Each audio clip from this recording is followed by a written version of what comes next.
Hello guys, welcome to chemistry catalyst. आज हम लोग स्टार्ट करने जा रहे हैं class 12 chapter number 1 the solid state. तो चलिए स्टार्ट करते हैं। तो सबसे पहली बात हम लोग क्या करते हैं, द सॉलिड स्टेट को लिंक करते हैं हमारे प्रीवियस नॉलेज से।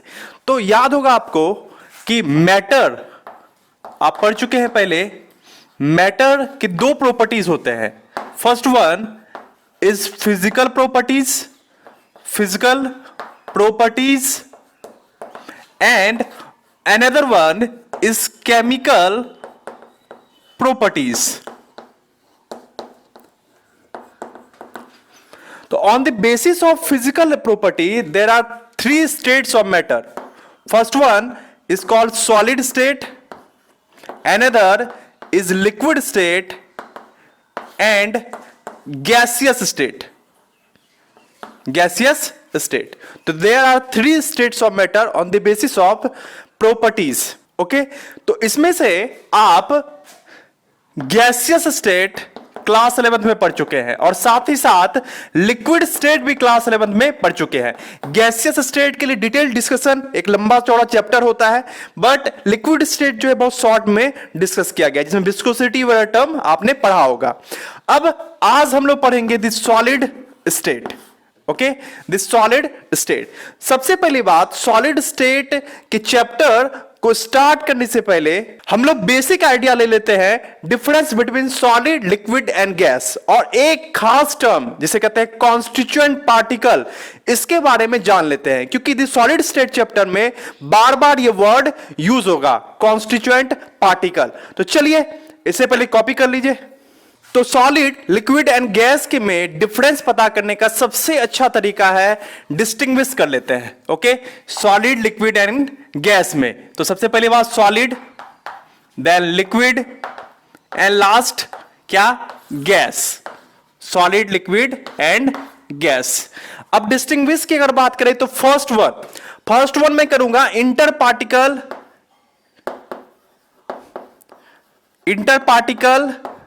Force of attraction.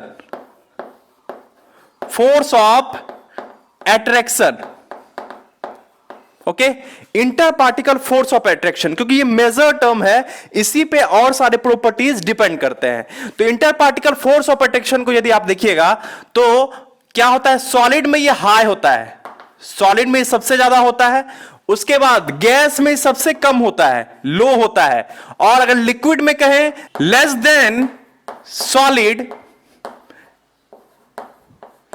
and more than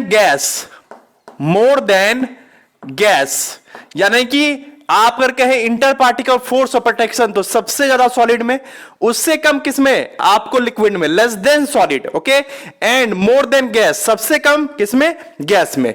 दूसरी बात, यहां एक बात मैं और बता दूं, inter particle force of attraction यानी कि पार्टिकल्स के बीच लगने वाला फोर्स ऑफ अट्रैक्शन। तो आप देखिए सॉलिड के कॉन्स्टिट्यूएंट पार्टिकल बहुत ही क्लोज होते हैं एक दूसरे के, इसके पीछे रीजन क्या है, inter particle force of attraction. आगे ये सारे नॉलेज हमारे लिए क्या होगा, हेल्पफुल होगा। तो इसके पीछे रीजन है inter particle force of attraction. Liquid में क्या होता है, ये थोड़ा कम होता है, इसलिए इसके बीच आप देखेंगे डिस्टेंस ज्यादा होता है, और गैस में inter particle force of attraction क्या होता है, नहीं के बराबर, नेग्लिजिबल होता है, ठीक, यानी कि लो होता है। अब दूसरी बात करते हैं हम इंटर पार्टिकल स्पेस।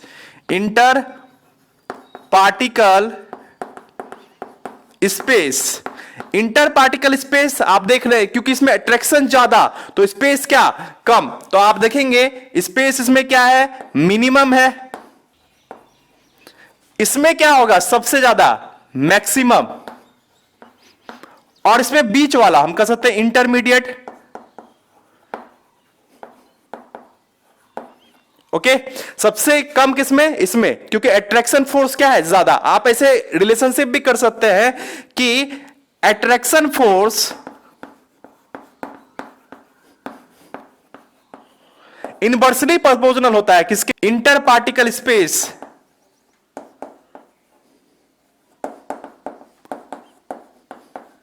यानी कि जिसमें फोर्स ज्यादा उसमें स्पेस क्या, कम। ओके, चलिए इसे कॉपी कर लीजिए, उसके बाद हम नेक्स्ट प्रॉपर्टी पर चलते हैं। अब नेक्स्ट प्रॉपर्टी की बात करें जो कि बहुत कॉमन है, आपने बचपन में सबसे पहले वही पढ़ा होगा, वो है वॉल्यूम और क्या, शेप।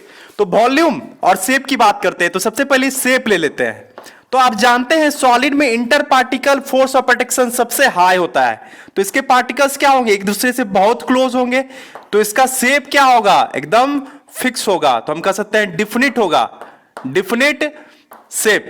उसके बाद अगर हम लिक्विड एंड गैस की बात करें तो ये क्या कर लेता है, एक्वायर कर लेता है, acquire shape of container, shape of container, shape of container acquire कर लेता है। लिक्विड को जिसमें रखिएगा उसका शेप एक्वायर कर लेगा, गैस को आप जिसमें रखिएगा उसका शेप एक्वायर कर लेगा। तो लिक्विड और गैस के साथ क्या है, ये शेप ऑफ कंटेनर एक्वायर कर लेता है। तो चलिए अब इसके बाद दो प्रॉपर्टीज और आ गया जो हमारे लिए इंपॉर्टेंट है। एक क्या, आप जानते हैं वॉल्यूम, वॉल्यूम इसका क्या होता है, फिक्स्ड होता है, यानी कि आपको क्या होगा, डिफिनिट होगा। इसका और इसके वॉल्यूम की बात करते हैं, लिक्विड का भी फिक्स्ड ही होता है ऑलमोस्ट, आप कह सकते हैं ज्यादा चेंज नहीं होगा, लेकिन इसका फिक्स्ड नहीं होगा, फिक्स्ड नहीं होगा, नॉट फिक्स्ड। अब कह सकते हैं कि क्योंकि गैस का वॉल्यूम फिक्स नहीं होता है, इसका मतलब ये कंप्रेसिबल होता है। ये क्या होता है, कंप्रेसिबल होता है। जैसे कि मैं एक बैलून लूं, ये एक बैलून में बनाता हूं, इसे अगर आप दबाओगे ना तो क्या होगा, ये कंप्रेस हो जाएगा। आप जो है इसके वॉल्यूम को चेंज कर सकते हैं। तो हम कह सकते हैं कि गैस का वॉल्यूम फिक्स नहीं होता है, ये कंप्रेसिबल होता है। सॉलिड और लिक्विड का क्या होता है, फिक्स होता है। लिक्विड में भी आप ट्राई कर सकते हैं, सिरिंज लीजिए आप, ठीक, जो आप देखते हुए सुई देने के काम आता है, उसके ये आगे वाले पार्ट को ढक दीजिए और उसमें पानी डाल करके दबाइएगा तो आपको पता चल जाएगा, ठीक। ये प्रैक्टिकल आपने बचपन में किया भी होगा। अब बात कर लेते हैं एक और जरूरी और इंपॉर्टेंट टर्म, वो क्या है, टेंडेंसी ऑफ फ्लो। इसके बारे में एनसीईआरटी में भी डिस्कस किया गया है, अगर आप शुरू के ही लाइंस पढ़ोगे तो आपको पता चलेगा, ठीक। तो टेंडेंसी टू फ्लो, और इस प्रॉपर्टी को कहते हैं हम लोग फ्लूडिटी, फ्लूडिटी। तो फ्लूडिटी कैरेक्टर की अगर बात करें तो सॉलिड में नहीं पाया जाता है, लिक्विड और गैस में पाया जाता है। लिक्विड और गैस में फ्लूडिटी कैरेक्टर पाया जाता है, ये इसमें टेंडेंसी टू फ्लो होता है। इसलिए liquid and gas are also known as fluids. इसे क्या कहते हैं हम लोग, फ्लूइड्स कहते हैं। ये बात ध्यान रखिए, ये छोटी छोटी बेसिक बातें थी सॉलिड, लिक्विड और गैस के बारे में डिफरेंस। अब हम लोग एक और टर्म पढ़ेंगे, वो है कॉन्स्टिट्यूएंट पार्टिकल, जो कि आपके लिए बहुत बहुत इंपॉर्टेंट है और सॉलिड स्टेट चैप्टर में बार बार ये वर्ड यूज आएगा, तो पहले इसे कॉपी कर लीजिए। तो चलिए बात करते हैं कॉन्स्टिट्यूएंट पार्टिकल के बारे में।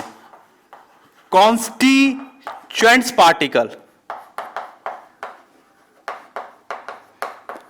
अब कॉन्स्टिट्यूएंट पार्टिकल देखिए, मैटर, कोई भी मैटर होगा, आइदर सॉलिड, लिक्विड और गैस, कोई भी हो, सॉलिड हो, ओके, लिक्विड हो या गैस हो, ओके, किसी भी तरह का मैटर होगा, वो क्या होता है, made by smallest particle, made by smallest particle, smallest particle.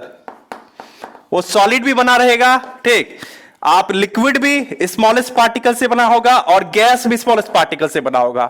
उसी तरह से सॉलिड, लिक्विड, गैस नहीं, केमिकल क्लासिफिकेशन यानी कि एलिमेंट्स, कंपाउंड्स, मिक्सचर, वो भी क्या होता है, स्मॉलेस्ट पार्टिकल से मिलकर के बना होता है, और that smallest particle is called constituent particle, okay. तो कोई भी मैटर का जो स्मॉलेस्ट पार्टिकल होता है, स्मॉलेस्ट पार्टिकल, ये क्या कहलाता है आपका, कॉन्स्टिट्यूएंट पार्टिकल, ओके। आप वर्ड्स भी समझ सकते हैं, कॉन्स्टिट्यूएंट पार्टिकल यानी जिससे क्या बना है, मैटर मिलकर के बना हुआ है, ओके। तो हम कह सकते हैं द स्मॉलेस्ट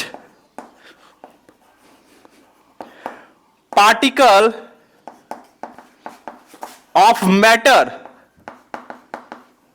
इज कॉल्ड क्या, constituent particle, okay, constituent particle. एक बात और जो इंपॉर्टेंट है समझिएगा, कॉन्स्टिट्यूएंट पार्टिकल मैं यहां लिख रहा हूं, कॉन्स्टिट्यूएंट पार्टिकल कुछ भी हो सकता है, आइदर एटम, और मॉलिक्यूल्स और आयंस। ये एटम भी हो सकता है, मॉलिक्यूल भी हो सकता है और आयन भी हो सकता है। पहले इसे कॉपी कर लीजिए, फिर मैं एग्जांपल से समझाता हूं। चलिए तो एग्जांपल लेते हैं। जैसे मैं लूं H2O, वाटर। अब वाटर जो है, मैं वाटर ले लूं या आइस ले लूं, कोई फर्क नहीं पड़ता है, सबका फॉर्मूला H2O ही होता है, आप जानते हैं। दूसरा मैं क्या ले लेता हूं, आयरन ले लेता हूं, पीस ऑफ आयरन, ओके। और थर्ड में क्या ले लेता हूं, NaCl ले लेता हूं, सोडियम क्लोराइड, ओके। अब देखिए जरा, वाटर का कॉन्स्टिट्यूएंट पार्टिकल क्या होगा, H2O मॉलिक्यूल। अब वाटर वो आइस हो या फिर लिक्विड स्टेट में वाटर हो, ओके। और आयरन का Fe atom, okay.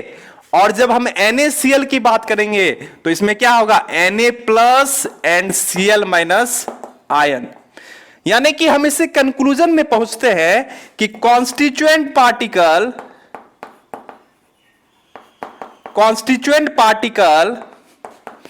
Of matter depends upon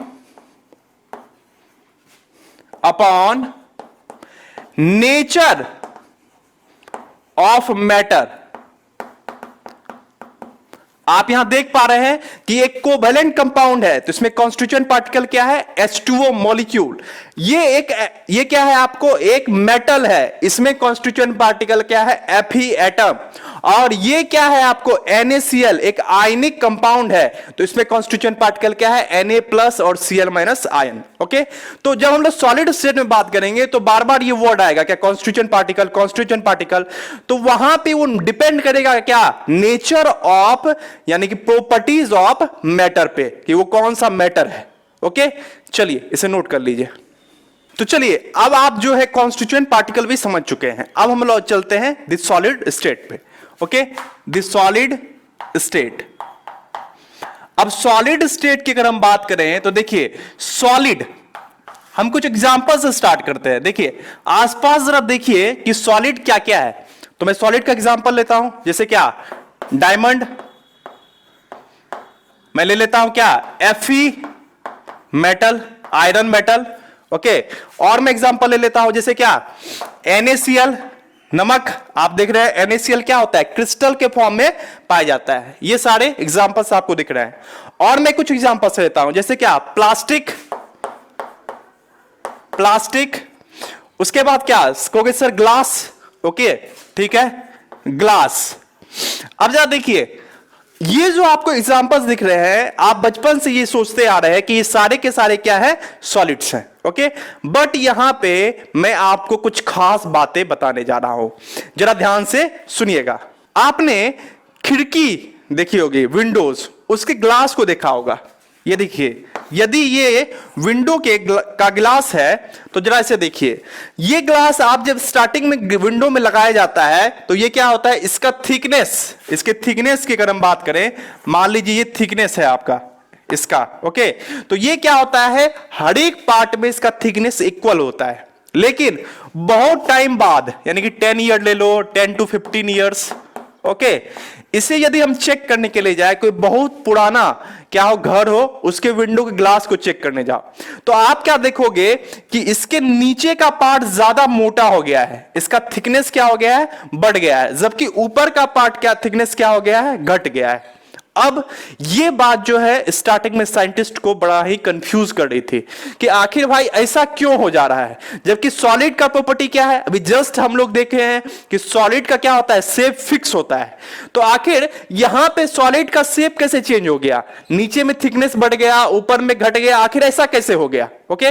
और ये किसमें किसमें पाया जाता है, तो जब ये देखा गया तो ये पाया गया किसमें, ग्लास में पाया गया। ये क्या पाया गया, किसमें, प्लास्टिक्स में पाया गया। आप फाइबर्स वगैरह देखते हैं, इसमें पाया गया। इसमें देखा गया कि शेप आफ्टर सम टाइम क्या हो जा रहा है, चेंज हो जा रहा है। तब साइंटिस्ट के मन में आया कि जरूर ये सब जो है, जो सॉलिड आपको देखने में लगता है, ये ट्रू सॉलिड नहीं है। तो उसके बाद जो है फिर साइंटिस्ट ने उसे फर्दर रिसर्च किया और उसके बारे में स्टडी किया।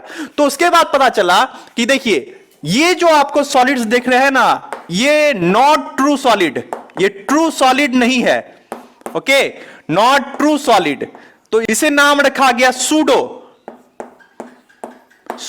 सॉलिड। ओके, इसे झूठा सॉलिड कहा गया। ऐसा सॉलिड क्या भाई जो शेप बदल दे, ठीक। अब जैसे कुछ लोग होते हैं ना, क्या होते हैं, अपना कैरेक्टर को चेंज कर लेते हैं आफ्टर सम टाइम, तो ऐसे लोग क्या होते हैं, झूठे होते हैं। ओके, तो ये ट्रू सॉलिड नहीं हुआ, जबकि ये सारे सॉलिड्स देखा गया कि कभी ये अपना प्रॉपर्टी चेंज नहीं करता है, तो इसे नाम रखा गया क्या, ट्रू सॉलिड। ओके, अब हम लोग आगे पढ़ने वाले हैं इन्हीं के बीच में डिफरेंस कि भाई ट्रू सॉलिड कौन से सॉलिड्स होते हैं और सूडो सॉलिड कौन से सॉलिड होते हैं। अब इनका फर्दर स्पेशल नाम नेमिंग किया गया और रखा गया। जो ट्रू सॉलिड है इसे कहा गया क्रिस्टलाइन सॉलिड, और ये जो सूडो सॉलिड है इसका नाम रखा गया एमोर्फस सॉलिड। अब आगे हम लोग इसी क्रिस्टलाइन सॉलिड और एमोर्फस सॉलिड को समझेंगे और इसके बीच के डिफरेंस को भी पता करेंगे। इसके डिफरेंस से ही हमें पता चल जाएगा क्रिस्टलाइन सॉलिड क्या होता है और एमोर्फस सॉलिड क्या होता है। तो चलिए पहले इसे नोट कर लीजिए, तब आगे हम लोग पढ़ते हैं crystalline solid and amorphous solid को। तो चलिए लिखते हैं difference between crystalline solid and amorphous solid. Crystalline solid and क्या, एमोर्फस सॉलिड। तो चलिए बात करते हैं crystalline solid and amorphous solid. तो सबसे पहली बात क्या है, first point, it is true solid. True solid क्यों भाई, क्योंकि ये अपने प्रॉपर्टी को चेंज नहीं करता है कितने भी टाइम के बाद, और ये क्या है, झूठा है ये, ठीक। इट इज सूडो सॉलिड, ये क्या है आपको, सूडो सॉलिड है। तो चलिए अब नेक्स्ट पॉइंट की बात करते हैं। तो आप समझ गए इसे ट्रू सॉलिड क्यों कहते हैं, क्योंकि ये अपने प्रॉपर्टी को चेंज नहीं करता है। इसे सूडो सॉलिड क्यों कहते हैं, क्योंकि ये अपने प्रॉपर्टी को चेंज कर देता है। मैंने ग्लास का एग्जांपल आपको दिया था। और एक बात, it is also known as, देखिए सूडो सॉलिड तो कहा ही जाता है, और इसे कहते हैं super cooled liquid, super cooled liquid. Okay, इसे सुपर कूल्ड लिक्विड भी कहते हैं। अब समझते हैं इसे सुपर कूल्ड लिक्विड क्यों कहते हैं। ऐसा कंसीडर किया गया कि ये तो सॉलिड तो है नहीं, झूठा है। इसका मतलब क्या है, ये एक ऐसा लिक्विड है जो क्या है आपको सॉलिड के फॉर्म में है, यानी कि ये क्या है, सुपर कूल्ड लिक्विड है। ऐसा लिक्विड है जो क्या है, नॉर्मल टेम्परेचर पे ये क्या होता है आपको, कूल्ड है। ओके, क्या है, ठंडा है, और वो सॉलिड के शेप को अचीव कर लिया, इसलिए इसे सुपर कूल्ड लिक्विड भी कहते हैं। ओके, या आप इसे ऐसे भी समझ सकते हैं कि क्या होगा, नॉर्मल टेम्परेचर पे क्या होता है, जितने भी लिक्विड्स होते हैं वो क्या होता है, लिक्विड स्टेट में पाया जाता है। ओके, लेकिन ये सुपर कूल्ड लिक्विड है, इसलिए ये नॉर्मल टेम्परेचर पे भी क्या पाया जाता है, सॉलिड स्टेट में पाया जाता है। ओके, तो सुपर कूल्ड लिक्विड या सूडो सॉलिड। ओके, चलिए नेक्स्ट प्रॉपर्टी को हम लोग पढ़ते हैं। नेक्स्ट प्रॉपर्टी कहता है, ठीक, कि क्रिस्टलाइन सॉलिड्स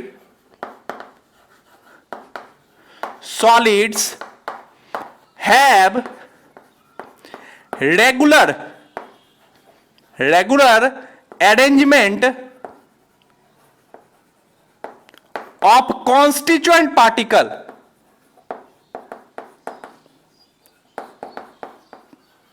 देखिए फिर आ गया ना वर्ड कॉन्स्टिट्यूएंट पार्टिकल, मैंने बताया था बार बार ही कॉन्स्टिट्यूएंट पार्टिकल वर्ड आएगा, इसलिए मैंने पहले बता दिया, नहीं तो अक्सर स्टूडेंट ये समझ जाते हैं रेगुलर अरेंजमेंट क्या है, लेकिन कॉन्स्टिट्यूएंट पार्टिकल को लेकर के उनके मन में कंफ्यूजन बना होता है। तो इसमें क्या होता है, रेगुलर अरेंजमेंट होता है। ओके, और इसमें हम क्या कर सकते हैं कि they do not have regular arrangement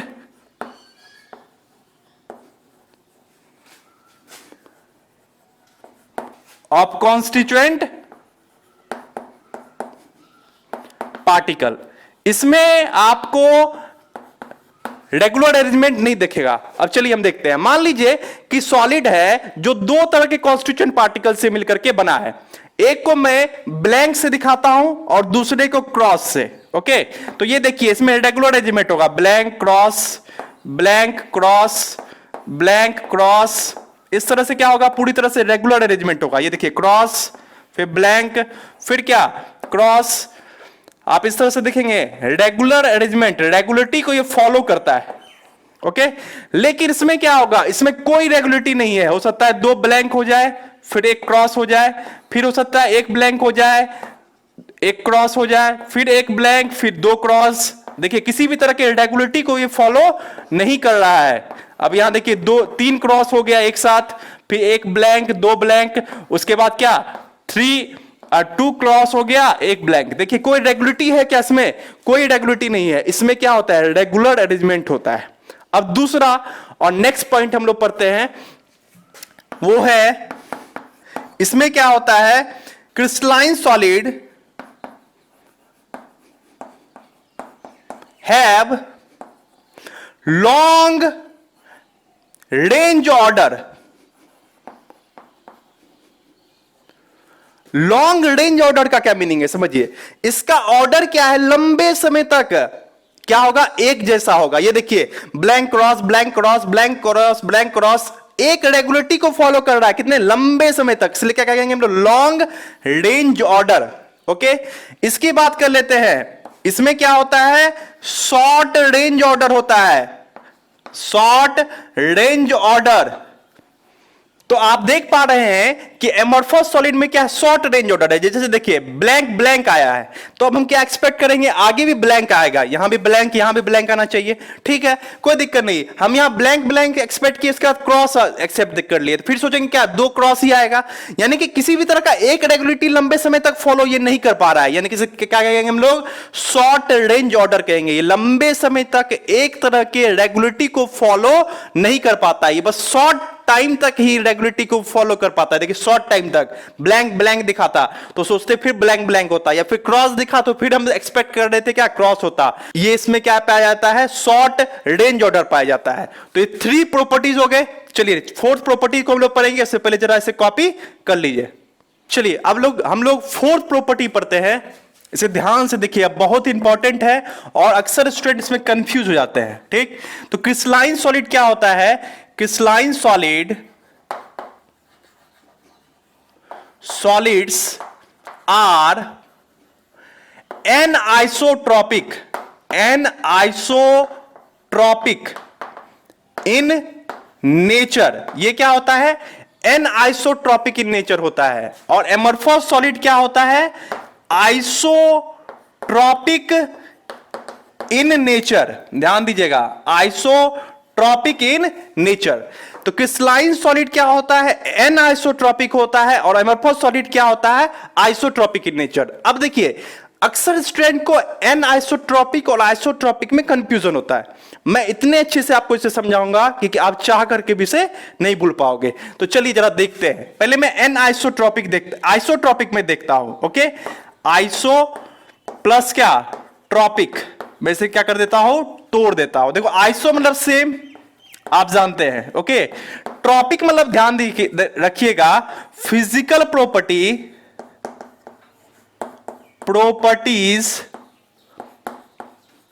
in different direction.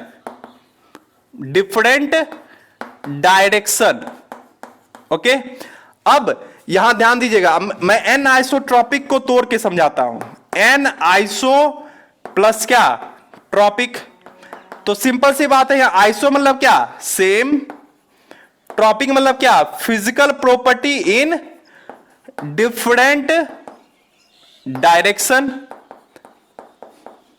Okay, अब समझिएगा, जैसे कि सत्य लिखा हुआ है, एक वर्ड है हिंदी में सत्य, उसके आगे अ लगा देते हैं तो क्या हो जाता है, असत्य हो जाता है। ओके, जस्ट लाइक जब ट्रॉपिक के आगे, आइसोट्रॉपिक के आगे हम एन लगाएंगे तो क्या होगा, नॉट आइसोट्रॉपिक। एन मतलब नॉट।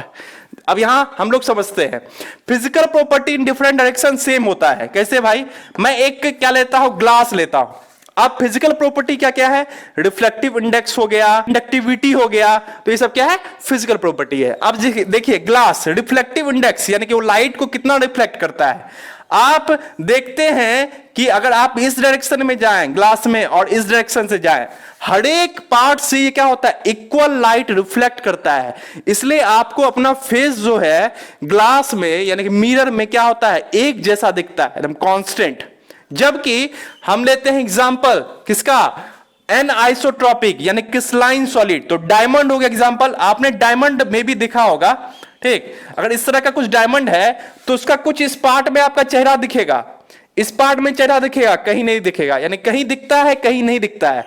यानी क्या है, किसी जगह से लाइट ये पूरी तरह से परफेक्ट क्या कर रहा है, रिफ्लेक्ट कर रहा है, कहीं से कम कर रहा है। यानी कि इसका रिफ्लेक्टिव इंडेक्स क्या होता है, डिफरेंट डायरेक्शन में डिफरेंट होता है। अब इसका रिफ्लेक्टिव क्या होता है, डिफरेंट डायरेक्शन में क्या होता है, सेम होता है। चलिए इसे और तरीके से हम लोग समझते हैं। चलिए अब हम दूसरा तरीका मैं आपको बताता हूं, इसके कॉन्स्टिट्यूएंट पार्टिकल को ड्रॉ करके। जरा देखिए, मैं पर क्रिस्टलाइन सॉलिड के कॉन्स्टिट्यूएंट पार्टिकल को ड्रॉ करता हूं, तो ब्लैंक और क्रॉस के द्वारा मैं दिखाता हूं। ये देखिए, ब्लैंक क्रॉस, फिर क्या होगा, क्रॉस ब्लैंक, ब्लैंक क्रॉस, आप देख सकते हैं यहां पे क्या होगा, फिर क्रॉस, ये ब्लैंक। अब चलिए नीचे फिर क्या, ब्लैंक क्रॉस। अगर मान लीजिए इस तरह का अरेंजमेंट ये पाया जाता है, ओके, इसमें कोई रेगुलर अरेंजमेंट है नहीं, कुछ भी पाया जा सकता है। चलो देख लेते हैं।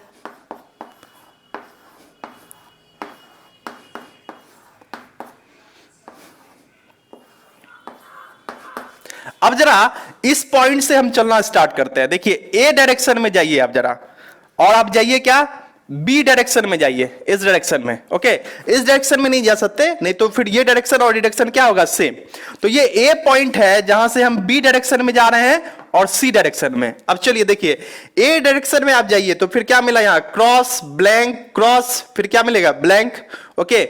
आप सी डायरेक्शन में जाइए, ए से सी की तरफ, आपको क्या मिल रहा है, देखिए ब्लैंक ब्लैंक और फिर क्या, क्रॉस। यानी कि आप देख सकते हैं कि A B direction not equal to क्या, A C direction. A B direction में जैसे कॉन्स्टिट्यूएंट पार्टिकल मिल रहा है, ए सी में ऐसा नहीं मिल रहा है। लेकिन यहां पे आप यहां इसे ए डायरेक्शन मान लीजिए और इससे हम चलते हैं बी डायरेक्शन में, और साथ साथ हम लोग चलते हैं किसमें, सी डायरेक्शन में। तो समझिएगा, यहां ना तो ए बी डायरेक्शन में कोई रेगुलरिटी थी, ओके, कोई भी रेगुलरिटी नहीं है, कुछ भी है। उसके बाद ना तो एसी डायरेक्शन में कोई रेगुलरिटी है, यानी कि दोनों क्या है, इरेगुलर है, और दोनों इरेगुलर क्या होता है, अपने आप में सेम होता है। तो आप यहां देख रहे हैं कि इसमें क्या है, आपको फिजिकल प्रॉपर्टी दोनों डायरेक्शन में सेम है, दोनों तरफ से क्या इरेगुलरिटी मिल रहा है। जबकि इसमें आपको ऐसा नहीं है, यहां पे क्या हो रहा है, दोनों डायरेक्शन में फिजिकल प्रॉपर्टी डिफरेंट है। सबसे अच्छा एग्जांपल तो आप इसे फिजिकली देख करके पता कर सकते हैं। आप ग्लास में देखिए, वो इक्वल आपके क्या कर रहा है, फेस को रिफ्लेक्ट करता है, इसलिए आपको उसमें आपका चेहरा क्या होता है, स्पष्ट रूप से आप देख पाते हैं। जबकि आप डायमंड लोगे तो उसमें किसी पार्ट में आपका फेस अच्छे से दिखेगा, किसी में नहीं दिखेगा, फिर किसी में दिखेगा, यानी कि वहां रिफ्लेक्टिव इंडेक्स क्या है, सेम नहीं है। आप ये भी सुने होंगे कि डायमंड को कट करने के लिए क्या होता है, अलग से साइंस इंजीनियरिंग ही लगता है, क्योंकि इसमें क्या होता है, कोई पार्ट जो है बहुत आसानी से कटता नहीं है, कोई पार्ट आसानी से कटता है। तो डायमंड को कैसे कैसे कट करेंगे, कैसे क्रॉस करेंगे, ये डायमंड खुद बताता है, यानी डायमंड पर डिपेंड करता है कि उसे कैसे क्रॉस किया जाएगा, क्योंकि उसका प्रॉपर्टी यानी कि मैकेनिकल स्ट्रेंथ क्या होता है, अलग अलग डायरेक्शन में अलग अलग होता है। अंडरस्टूड।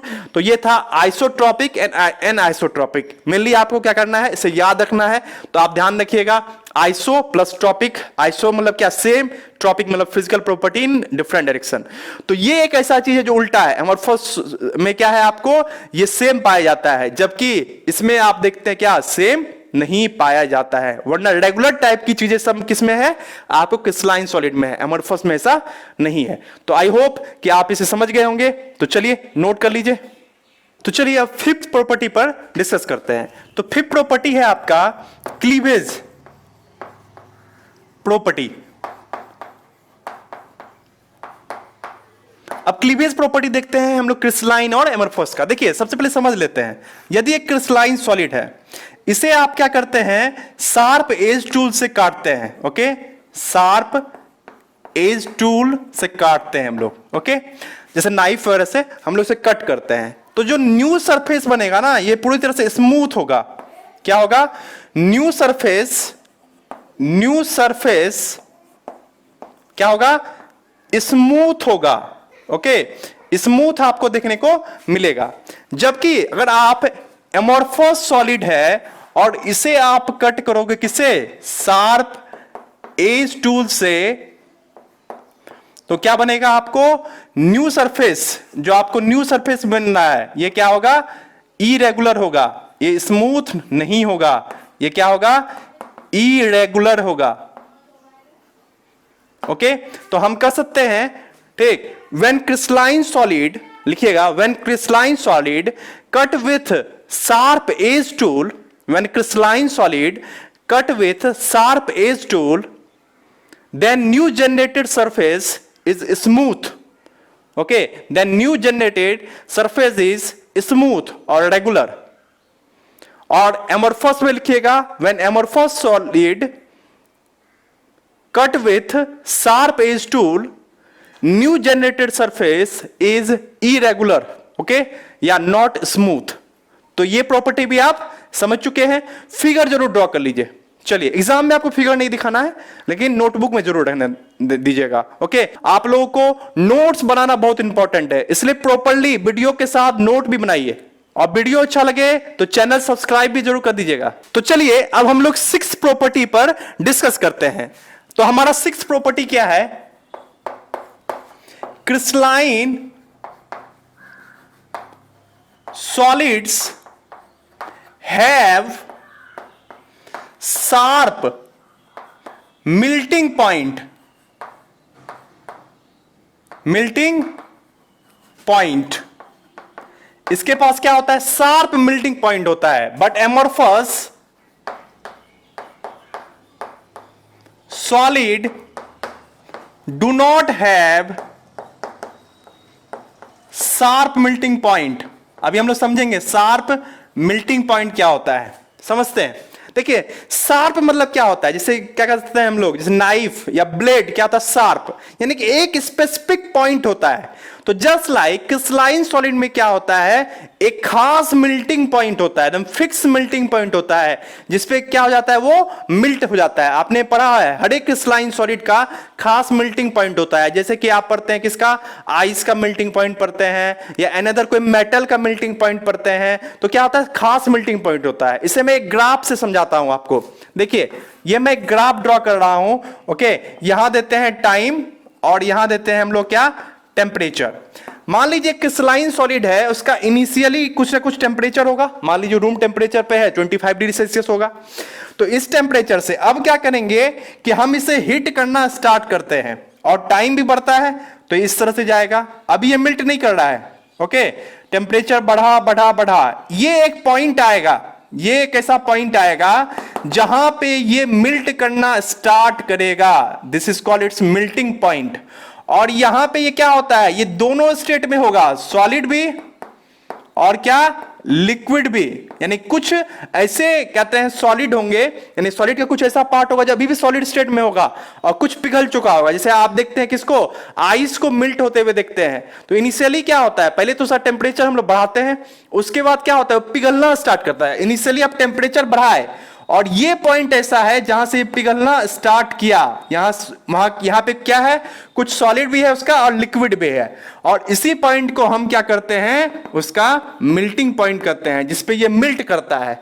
और इसके बाद इसका टेम्परेचर तब तक नहीं बढ़ता है उस सब्सटेंस का, तब जब तक कि ये पूरी तरह से लिक्विड में कन्वर्ट ना हो जाए। और जब ये पूरी तरह से लिक्विड में कन्वर्ट हो जाएगा, तब अगेन आप इसका क्या होगा, टेम्परेचर सब्सटेंस का इंक्रीज होगा। तो आप देख सकते हैं इसमें क्या हो रहा है, शार्प मेल्टिंग पॉइंट है, just like cooling curve. Okay, ये तो क्या था आपका, हम कह सकते हैं हीटिंग कर्व हो गया, हीटिंग कर्व।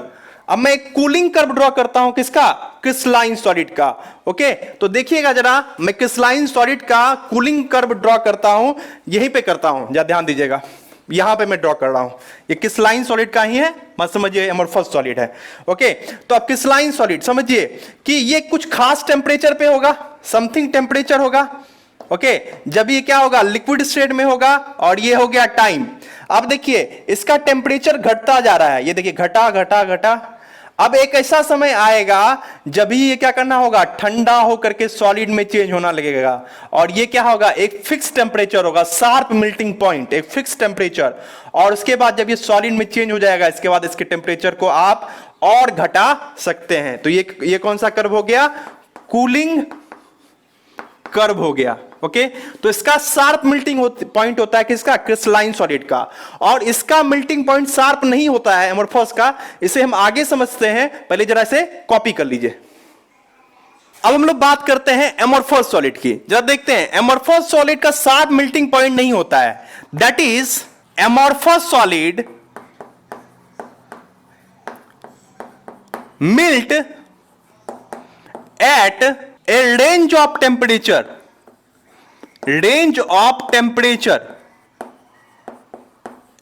अब इसे आप प्रैक्टिकली भी समझ सकते हैं। जैसे आप क्या कीजिए, एक बाल्टी ले लीजिए प्लास्टिक का, ओके, उसे आप गर्म करना स्टार्ट कीजिए। वो क्या होगा, जैसे उसे थोड़ा सा हीट मिलेगा वो पिघलना स्टार्ट होता है, वो पिघलेगा पिघलेगा पिघलेगा पिघलेगा, और उसके बाद लास्ट में वो लिक्विड में चेंज होगा। यानी कि वो इनिशियल स्टेट से वो पिघलना स्टार्ट हो जाता है, जैसे ही उसे क्या मिलता है, टेम्परेचर मिलता है। तो ये रेंज ऑफ टेम्परेचर होता है। उसे मैं कूलिंग कर्व से आपको समझाता हूं। ये देखिए, ओके, कूलिंग कर्व बनाते हैं हम लोग। ये हो गया टाइम और ये टेम्परेचर, क्योंकि देखिए हमेशा क्या होता है, हीटिंग के जस्ट इनवर्स क्या होता है, कूलिंग। हीटिंग जब हम लोग क्या करते हैं, टेम्परेचर बढ़ाते हैं, सॉलिड से लिक्विड चेंज होगा, हीट करोगे तो सॉलिड से लिक्विड, और इसे कूल करोगे तो लिक्विड से सॉलिड। ओके, तो मेल्टिंग और आपका कूलिंग दोनों एक जैसा ही होता है, बस रिवर्स है। ओके, चलिए तो समझते हैं। मान लीजिए इसका टेम्परेचर क्या होगा, कुछ खास होगा, तो ये क्या होगा, इनिशियल स्टेट से ही ये टेम्परेचर है, अब टाइम बढ़ाते हैं, ये इसी स्टेट से क्या होगा, ये सॉलिड बनता चला जाएगा, बनता चला जाएगा। ओके, यानी कि ये देखिए, ये जो आप एक रेंज ऑफ टेम्परेचर पे ये क्या हो रहा है, ये सॉलिड में चेंज हो रहा है। इसी तरह ये रेंज ऑफ टेम्परेचर पे समथिंग, मान लो ये क्या है, आपको 30 डिग्री सेल्सियस है, और ये मान लीजिए हम ले लेते हैं कितना, 100 डिग्री सेल्सियस। तो 30 डिग्री सेल्सियस और 100 डिग्री सेल्सियस, इस बीच में ये क्या होता है, पूरा का पूरा अपना स्टेट ऑफ मैटर चेंज होता है, सॉलिड, लिक्विड टू सॉलिड में चेंज होता है। जस्ट लाइक आप इसे प्रैक्टिकली भी दे सकते हैं। ले लो भाई कोई प्लास्टिक ले लो और उसे थोड़ा सा हीट दो, देखिएगा वो पिघलना स्टार्ट होता है। इसलिए तो हम लोग प्लास्टिक को क्या कर सकते हैं, डिफरेंट शेप में आसानी से कन्वर्ट कर सकते हैं। उसे पूरी तरह से लिक्विफाई करने की आवश्यकता नहीं होती है, थोड़ा बहुत मेल्ट करो, वो क्या होगा, पिघल जाएगा। उसके बाद उसे जो चाहो उस तरह का शेप दे सकते हैं। पॉलीमर्स आप देखते हैं, ओके, और पॉलीमर से बने हुए डिफरेंट चीजों को आप इस्तेमाल भी करते हैं। ओके, तो ये डिफरेंस था आपका सॉलिड के डिफरेंट टाइप्स, यानी क्रिस्टलाइन सॉलिड और एमोर्फोस सॉलिड में। एक और आपको डिफरेंस है जो आप लिख लेंगे 7th नंबर। ओके, तो इसमें क्या होता है, डिफिनिट या कह सकते हैं फिक्स्ड हीट ऑफ फ्यूजन होता है, हीट ऑफ फ्यूजन होता है। ओके, बट इसमें लिख लीजिएगा आप कि इसमें not definite heat of fusion, fusion यानी कि समझिए हीट ऑफ फ्यूजन क्या होता है। तो देखिए, कोई भी सॉलिड अगर लिक्विड में चेंज होता है, ओके, तो इसे जो हीट चाहिए होता है, इसे हम क्या क्या कहते हैं, हीट ऑफ फ्यूजन कहते हैं। तो क्रिस्टलाइन सॉलिड का क्या होता है, डिफिनिट हीट ऑफ फ्यूजन होता है, यानी कि डिफिनिट हीट है जिससे ये क्या होता है, सॉलिड से लिक्विड में चेंज हो जाता है, जबकि एमोर्फोस सॉलिड का कोई डिफिनिट हीट ऑफ फ्यूजन नहीं है। ओके, तो ये 7 आपको डिफरेंस थे क्रिस्टलाइन सॉलिड और एमोर्फोस सॉलिड में। यदि आप क्रिस्टलाइन सॉलिड सिंपली एक बार में डिफाइन करने के लिए कहा जाए, यानी कि आपसे डिफरेंस नहीं डिफिनीशन पूछा जाए, तो आप कहेंगे क्रिस्टलाइन सॉलिड आर दो solid which have regular arrangement of constituent particle, और एमोर्फोस सॉलिड हैव दो solid which do not have regular arrangement of constituent particle. तो ये जो है आपको डिफिनीशन भी आप लिख सकते हैं, चाहे तो क्रिस्टलाइन सॉलिड का और एमोर्फोस सॉलिड का। एग्जांपल तो मैंने इनिशियल लेवल में ही बता दिया था कि क्रिस्टलाइन सॉलिड का क्या, डायमंड ले सकते हैं आप, NaCl ले सकते हैं, कोई भी मेटल ले लो, वाटर ले लेते हैं। उसके बाद क्या, एमोर्फोस में मेनली क्या जाता है, प्लास्टिक एंड ग्लास। वैसे हम लोग आगे पढ़ने वाले हैं टाइप्स ऑफ क्रिस्टलाइन सॉलिड। अब पूरे के पूरे चैप्टर में हम लोग ओनली क्रिस्टलाइन सॉलिड पढ़ेंगे। क्यों, क्योंकि देखिए एमोर्फोस सॉलिड क्या है, एक सूडो सॉलिड है, झूठा। तो हम लोग सॉलिड स्टेट चैप्टर जैसे स्टार्ट किए, तो हम लोग सबसे पहले क्या कर दिए, झूठे आदमी को निकाल दिए। यार सॉलिड मुझे पढ़ना है, तो मैं ट्रू सॉलिड पढ़ूंगा, मैं झूठा सॉलिड यानी सूडो सॉलिड क्यों पढ़ूं? तो हम लोग जो है बस इनिशियल लेवल में सॉलिड को पहचान गए कि कौन सा ट्रू सॉलिड है। अब आगे हम लोग क्या पढ़ेंगे? क्रिस्टलाइन सॉलिड, और उसमें क्या पढ़ेंगे? Types of crystalline solid. तो नेक्स्ट लेक्चर में हम लोग सीखेंगे कि क्रिस्टलाइन सॉलिड कितने टाइप्स के होते हैं, उनके क्या क्या प्रॉपर्टीज होते हैं। आज के लेक्चर के लिए इतना ही। आपके जो भी कमेंट्स हो लेक्चर से रिलेटेड प्लीज कमेंट बॉक्स में बताएं। यदि वीडियो अच्छा लगा हो तो लाइक कर दें, चैनल को सब्सक्राइब कर दें और फ्रेंड के साथ शेयर करें। ओके, तो आज का लेक्चर यहीं तक, मिलते हैं नेक्स्ट लेक्चर में। इसे कॉपी कर लीजिए। Thank you.